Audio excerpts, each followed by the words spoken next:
इयत्ता 12वी, विषय मराठी, पाठ 5वा, वीरांना सलामी. या पाठावरील कृती स्वाध्याय. प्रश्न पहिला. कृती करा. 1. दृकश्राव्य दालनातील कारगिल युद्धाच्या फिल्ममधील थरार म्हणजे? उत्तर. दुर्दम्य आशावाद, असामान्य कर्तृत्व, प्रखर राष्ट्रनिष्ठा, अदम्य साहस. 2.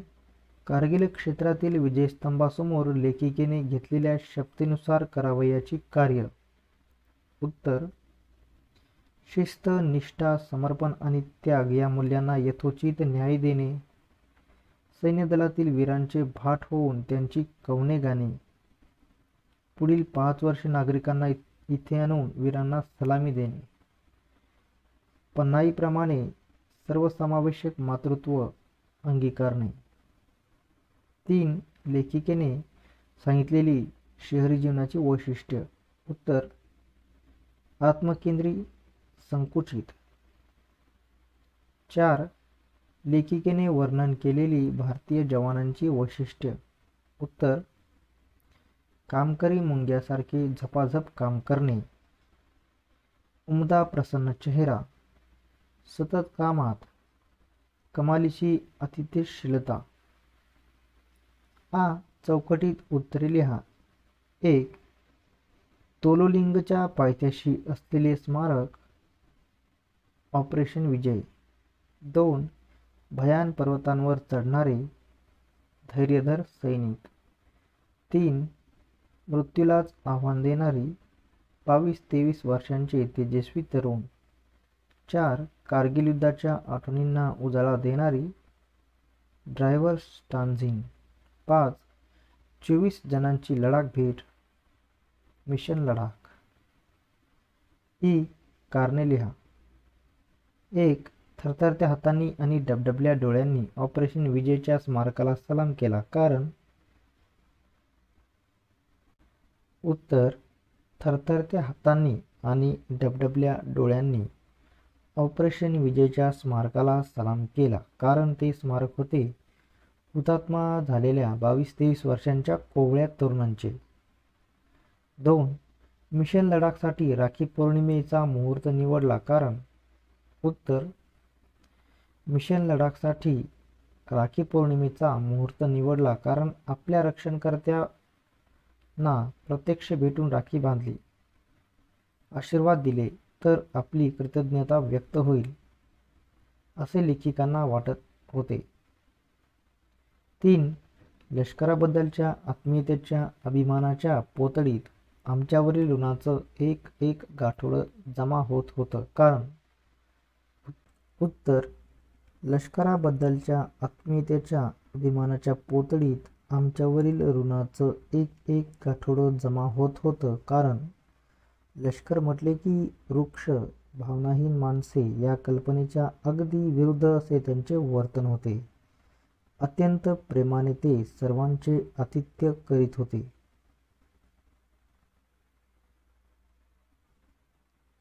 4. समाजात होत जाणाऱ्या बदलांबद्दल कर्नल राणा थोडे व्यथित होते कारण? उत्तर.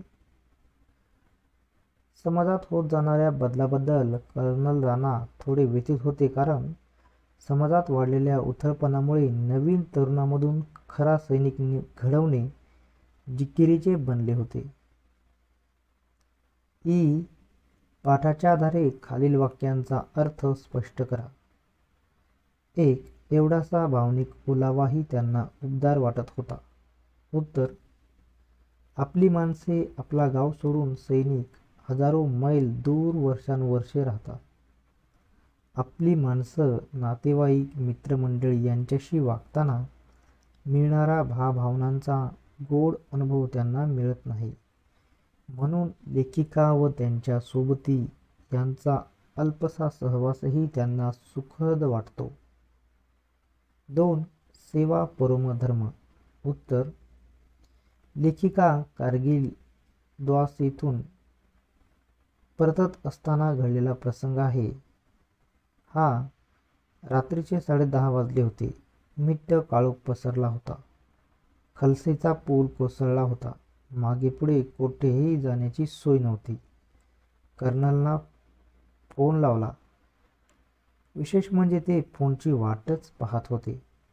कर्नल लष्करी अधिकारी, कार्यव्यग्र, पण तशातही त्यांनी आठवण ठेवून लेखिकांसहित सर्व 34 जणांची खाण्यापिण्याची व राहण्याची सोय केली. दुसऱ्या दिवशी सकाळी भेटण्याचे आश्वासन दिले. सेवावृत्ती असल्याशिवाय इतका प्रतिसाद मिळालाच नसता. 3 गालावरती वाहणाऱ्या अश्रूंच्या माळा एका क्षणात हिरेजडित झाल्या. उत्तर: लडाखच्या दऱ्याखोऱ्यात मिट्ट काळोखी रात्र. पावसामुळे जमिनीवरून पाण्याचे ओहळ वाहत होते. खलसेचा पूल कोसळला होता. काळजाचे पाणी पाणी करणारा प्रसंग. अशातच लेखिकांनी कर्नल राणा यांना फोन केला. तेव्हा त्यांचा आशादायक दिलासादायक स्वर लेखिकांच्या कानावर पडला. त्यांनी सर्व व्यवस्था आधीच केली होती. लेखिकाचे मन भरून आले. त्यांच्या डोळ्यातून कृतज्ञतेचे आनंदाचे अश्रू येऊ लागले. 4 लष्कर आणि नागरिकांमध्ये तुम्ही एक भावनिक सेतू बांधत आहात. उत्तर: लष्कराबद्दल सर्वसाधारण नागरिकांत गैरसमज फार असतात. लष्करातील जीवन अत्यंत खडतर असते. तेथे सुखकारक काहीच नसते. संपूर्णपणे बंदिस्त जीवन असते. सतत घरादारापासून दूर राहावे लागते. म्हणून बुद्धिमान तरुण लष्कराकडे वळत नाहीत. मुली सैनिकांशी लग्न करण्यास राजी नसतात. एक प्रकारे लष्कर आणि सामान्य जनता यांच्यात फार मोठी दरी निर्माण झाली आहे. ही दरी भरून काढण्याचे व दोन्ही बाजूंमध्ये संवाद निर्माण करण्याचे कार्य लेखिका त्यांच्या उपक्रमांद्वारे करीत होत्या. प्रश्न दुसरा. व्याकरण. खालील वाक्प्रचारांचा अर्थ लिहून वाक्यांत उपयोग करा. 1. जमीन आसमानचा फरक असणे. अर्थ खूप तफावत असणे. वाक्य: जुन्या पिढीमध्ये आणि आताच्या पिढीमध्ये जमीन आसमानचा फरक आहे. 2. आग ओकणे. अर्थ: तीव्र मारा करणे. वाक्य: भारतीय जवानांनी शत्रूवर तोफांतून आग ओकली. 3. अंगावर काटा येणे. याचा अर्थ आहे भीतीने अंगावर शहारा येणे. वाक्य: रस्त्यात भला मोठा साप पाहून माझ्या अंगावर काटा आला. 4. मनातील मळब दूर होणे. अर्थ: गैरसमज दूर होणे. वाक्य: खरा चोर पकडल्यानंतर रामूवर असलेला माझा मळब दूर झाला. खालील तक्ता पूर्ण करा. वाक्य, वाक्यप्रकार व बदलासाठी सूचना. वाक्य: जमेल का हे सारं आपल्याला. हे प्रश्नार्थक वाक्य आहे. बदलासाठी सूचना विधानार्थी करा. हे सारं आपल्याला जमेल.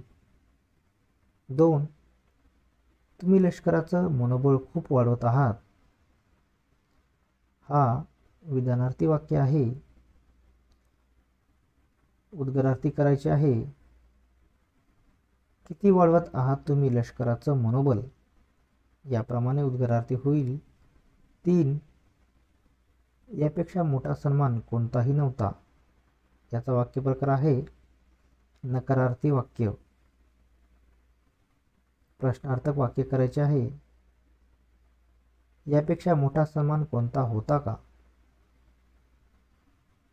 4. पुढील सगळे मार्ग बंदच होते. याचा वाक्यप्रकार आहे होकारार्थी वाक्य. नकारार्थी वाक्य असे होईल पुढील कोणतेच मार्ग खुले नव्हते.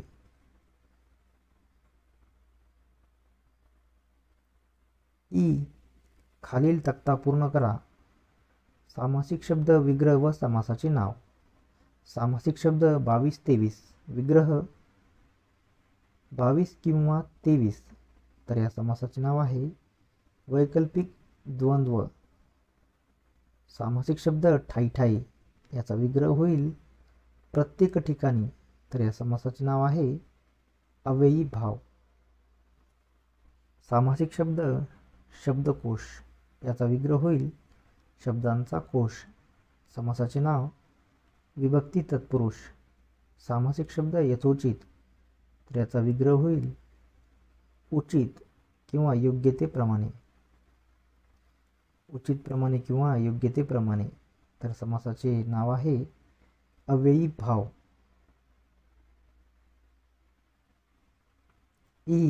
योग्य पर्याय निवडा व लिहा. 1. तुम्ही गाडीतच बसा या वाक्यातील प्रयोग.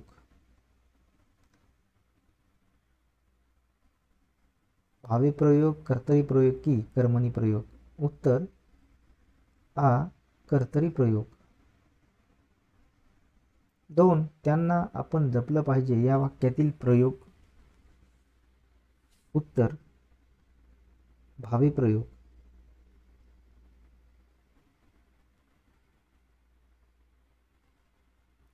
3. पुढीलपैकी कर्मणी प्रयोगाचे वाक्य. अ. त्यांनी आम्हाला दृक श्राव्य दालनात नेले. आ. भाग्यश्री जणू आमच्यात नव्हतीच. ई. आम्ही धैर्याचा मुखवटाच चढवला होता.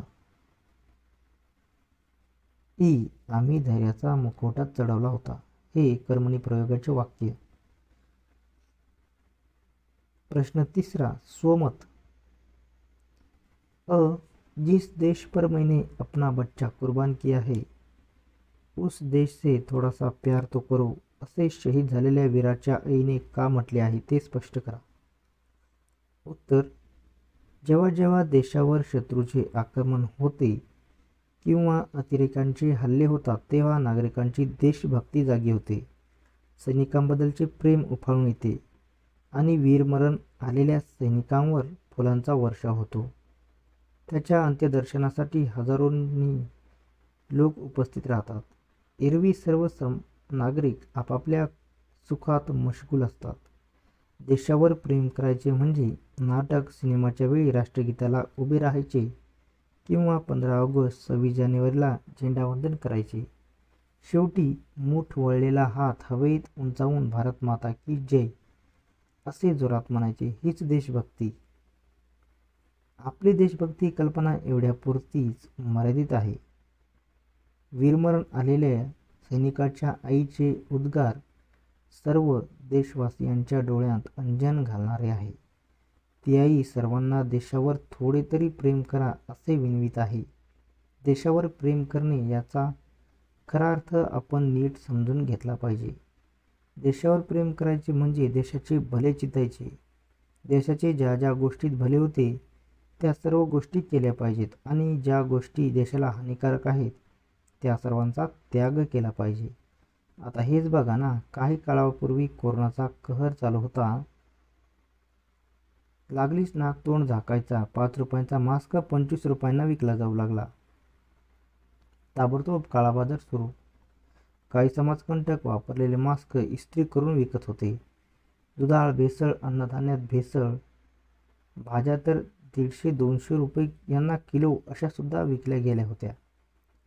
लोक लाच घेतात, कामात घोटाळे करतात, कोणतेही काम प्रामाणिकपणे करीत नाहीत. त्यामुळे उत्पादने वाईट निर्माण होतात, सेवा चांगल्या मिळत नाहीत. हे सर्व देशाचेच नागरिक ना. असे केल्याने देशाची प्रगती कशी होईल? सगळ्यांनी प्रामाणिकपणे उत्कृष्ट काम करणे ही देशभक्ती आहे. हेच देशावर प्रेम आहे. विद्यार्थ्यापासून ते मंत्र्यापर्यंत सगळ्यांनीच सचोटीने कामे केली तर देशाची प्रगती होईल. ब्रिगेडियर ठाकूर यांनी शहरातील कुशाग्र बुद्धीच्या मुलांना मार्गदर्शन करण्याची विनंती लेखिकेला का केली असावी ते स्पष्ट करा. उत्तर सर्व लोकांच्या मनात सेनादलाविषयी गैरसमज फार आहेत. परकीयांचे आक्रमण होते त्यावेळी सेना दलांबद्दल अफाट प्रेम आणि अभिमान उफाळून येतो, पण गैरसमज उतरून जात नाहीत. सेनादलातील जीवन खूपच कष्टाचे असते. ते नियमांनी करकचून बांधलेले असते. त्यात वैविध्य नसते म्हणून ते कंटाळवाणे असते. सेनादलाविषयीचा हा दृष्टिकोन वरवर पाहिले तर बरोबर आहे असे वाटेल, पण हे गैरसमज आहेत, अगदी घट्ट रुतून बसले आहेत. मुलांनी आपले शिक्षण पूर्ण करीत आणले की भविष्याचा विचार सुरू होतो. कुशाग्र बुद्धिमत्तेची मुले MBBS, IIM, BTech, MTech, BE, ME या अभ्यासक्रमाकडे डोळे लावून बसतात. बाकीचे विद्यार्थी आपापल्या मजदुराप्रमाणे अभ्यासक्रम निवडतात, पण कोणीही मी सेनादलात जवान म्हणून जाईन, अधिकारी म्हणून जाईन असे म्हणत नाही. हे कशाला? मुलीच्या लग्नाच्या वेळी कोणीही सेनादलातील मुलांचा नवरा म्हणून विचार करीत नाही. यामागे खरे तर गैरसमज आहेत. कष्ट काय फक्त सैन्यातच असतात? सध्या IT मधील मुले 12-12, 15-15 तास काम करतात. घरी आल्यावरही ऑफिसचे काम असतेच. हे काय कष्ट नाहीत? वास्तविक लष्करातील कष्टाची व शिस्तीची शिकवण मिळाली तर माणूस जीवनातील कोणत्याही क्षेत्रात सहज यश मिळवू शकतो. तसेच लष्करी जीवनात प्रचंड विविधता असते. किंबहुना लष्करातील थरारक अनुभव अन्यत्र कुठेच मिळू शकत नाहीत. शिवाय लष्करात गेले की लढाई होणारच आणि आपण मरणारच असे थोडेच असते. नागरी जीवनात अपघाताने मृत्यू येत नाही. मुले आयुष्यभर कुटुंबापासून दूर राहतात. हेही पटण्यासारखे नाही. अलीकडे मुले अमेरिका, युरोप, ऑस्ट्रेलिया असे कितीतरी दूर जातात. त्याचे काय? सगळ्यात महत्त्वाचे म्हणजे लष्करात फक्त 5 वर्ष नोकरी केली की मुक्त होता येते. ही सोय इतरत्र असते का? लष्कराचे अत्यंत मूल्यवान प्रशिक्षण मिळाले तर नंतर कुठेही चमकदार जीवन जगता येऊ शकते. पण हे कोणीतरी जिव्हाळ्याने समजावून सांगितले पाहिजे आणि हे काम लेखिका अनुराधा प्रभुदेसाई करू शकतात असा विश्वास ब्रिगेडियर ठाकूर यांना वाटत होता. आम्हाला सैनिक नावाचा माणूस कळू लागला या विधानाचा तुम्हाला कळलेला अर्थ लिहा. उत्तर: कर्नल राणा लेखिकांशी अत्यंत आत्मीयतेने बोलले. त्यांच्या बोलण्यात रुक्षपणा, परकेपणा किंवा केवळ औपचारिकपणा नव्हता. त्यांच्या मनात सेनादलाविषयी विलक्षण कळकळ होती. ती कळकळ लेखक समजून घेऊ शकत होत्या. याचा कर्नल राणा यांना खूप आनंद झाला होता. त्यांच्या मनात सैनिकी जीवनाविषयी ठाम धारणा होत्या.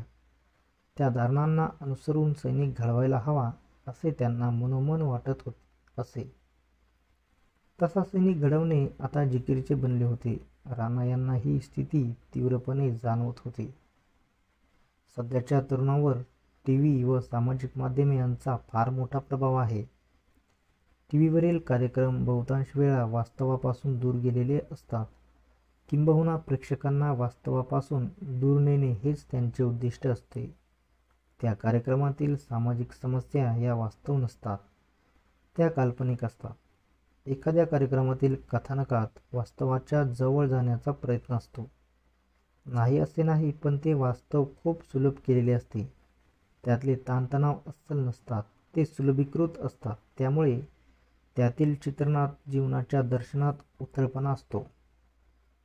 सैनिक घडण्यासाठी ज्या धारणांची आवश्यकता असते त्या धारणा तरुणांच्या परिचयाच्या नसतात. त्यामुळे त्यांना सैनिक म्हणून घडवणे जिकिरीचे बनते.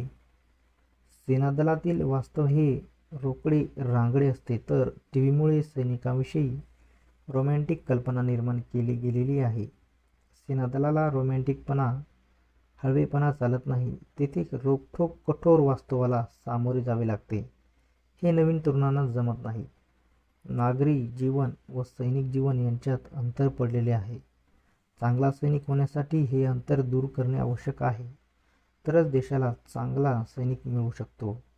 त्यासाठी आपण प्रथम सैनिक समजून घेतला पाहिजे. लेखिकांना कर्नल राणाकडून हा दृष्टिकोन मिळाला. या जाणीवीमुळे सैनिकातला माणूस समजून घेणे आपल्याला अधिक सोपे जाईल असे लेखिकांना वाटले. ही भावना व्यक्त करण्यासाठी त्यांनी आम्हाला सैनिक नावाचा माणूस कळू लागला असे विधान केले आहे. प्रश्न 4, अभिव्यक्ती. सैनिकी जीवन आणि सामान्य नागरिकांचे जीवन यांची तुलना तुमच्या शब्दांत करा. उत्तर: सैनिकाला स्वतःचे जीवन हजारो मैल दूर अंतरावर कुटुंबियांपासून लांब राहून जगावे लागते. आपल्या माणसात राहून त्यांच्या सुखदुःखात सहभागी होत रोजचे जीवन जगता येत नाही. कष्टमय दैनंदिन जीवन त्याच्या वाट्याला येते. आरामदायी जीवन जवळजवळ नाही. दऱ्याखोऱ्यातून, वाळवंटातून, जंगलातून किंवा हिमालयासारख्या बर्फाच्छादित पर्वतातून हिंडावे लागते. तासनतास एकाच जागी उभे राहून पहारे करावे लागतात. आज्ञा झाली की सांगितलेले काम निमूटपणे करावे लागते.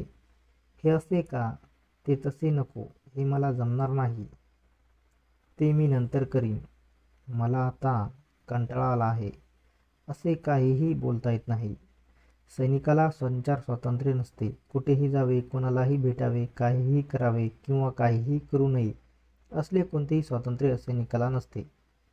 खरे तर अत्यंत खडतर कष्टमय जीवन सैनिक जगत असतो. याउलट नागरिकांना दैनंदिन जीवन जगण्याचे पूर्ण स्वातंत्र्य असते. नागरिक कुटुंबियांसोबत राहतो. सुखदुःखाचे सगळे क्षण तो कुटुंबियांसोबत अनुभवतो. त्याला कुटुंबियांचा सहवास मिळतो. कुटुंबियांना त्याचा सहवास मिळतो. नागरिकाला पूर्ण संचार स्वातंत्र्य असते.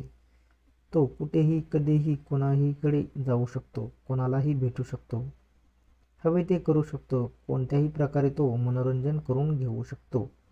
असे स्वातंत्र्य सैनिकाला नसते. त्याच्यासमोर एकच काम असते, देशाचे रक्षण करणे. त्यात तो हयगय करू शकत नाही. त्याच्या जीवावर आपण सुरक्षित आयुष्य जगतो. त्याच्या भरवशावर आपण सण उत्सव साजरे करू शकतो. आपण नेहमीच सैनिकाचे ऋणी राहिले पाहिजे.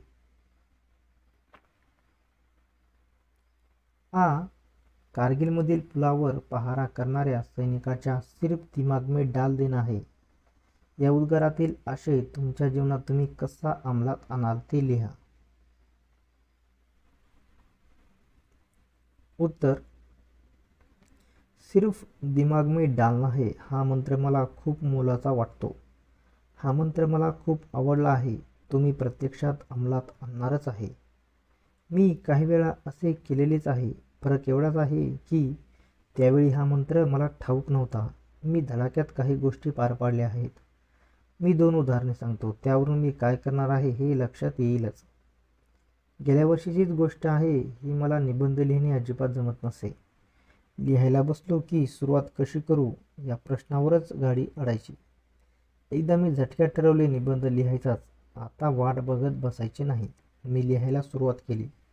पहिली 2-3 वाक्ये लिहिल्यावर पुढे लिहिता येईना. विचार केला तेव्हा लक्षात आले माझा मुद्द्यांबाबत गोंधळ उडतोय. मग मुद्दे लिहायला घेतले. सुचतील ते मुद्दे लिहून काढले. मग त्यांचा क्रम लावला. 2-3 वेळा ते मुद्दे नवीन क्रमाने वाचले.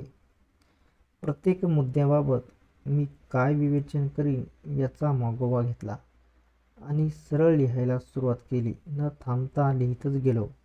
निबंध पूर्ण झाला. तो मी सरांना दाखवला. सरांनी उत्तम असा शेरा देऊन शाबासकी दिली. मी खुश. दुसरा प्रसंग, मी सकाळी सकाळी टीव्हीवर मॅच बघत होतो. सहज माझे लक्ष गेले. आईने बादलीत गरम पाणी काढले होते. त्यात साबणपूड मिसळली आणि बरेच कपडे जमा करून त्या पाण्यात तिने ते कपडे भिजवले. बादली उचलून बाजूला ठेवतानाही तिला खूप कष्ट पडलेले मी पाहिले. मला कसेसेच वाटले. मी इथे आरामात टीव्ही पाहणार आणि जेवढे तिला उचलायलाही झेपत नाही तेवढे कपडे ती धुणार. मनात आले आपणच का धुवू नयेत. पण शंका आली आपल्याला झेपेल, किती वेळ लागेल, हात दुखतील. पण तत्क्षणी विचार आला आईला हे प्रश्न पडतात, ती कशी धुणार. हे काही नाही. मी ठरवून टाकले आपणच धुवायचे. मी नाणीघरात गेलो. एक एक कपडा नीट पाहून मळलेला भाग लक्षात घेऊन कपडे ब्रशने व्यवस्थित घासले. एक एक कपडा घेऊन हासळून घुसळून सर्व कपडे धुवून टाकले. माझे मलाच आश्चर्य वाटले. हे मला कसे जमले. आता माझ्या लक्षात आले हाच तो मंत्र, सिर्फ दिमाग में डालना है. आता मी ठरवून टाकले आहे मी माझ्या कामांचे नियोजन करणार आणि हे असेच नियोजनानुसार पार पाडणार. असे दिमाग में डाल दे दूंगा. मला खात्री आहे मी यशस्वी होणारच.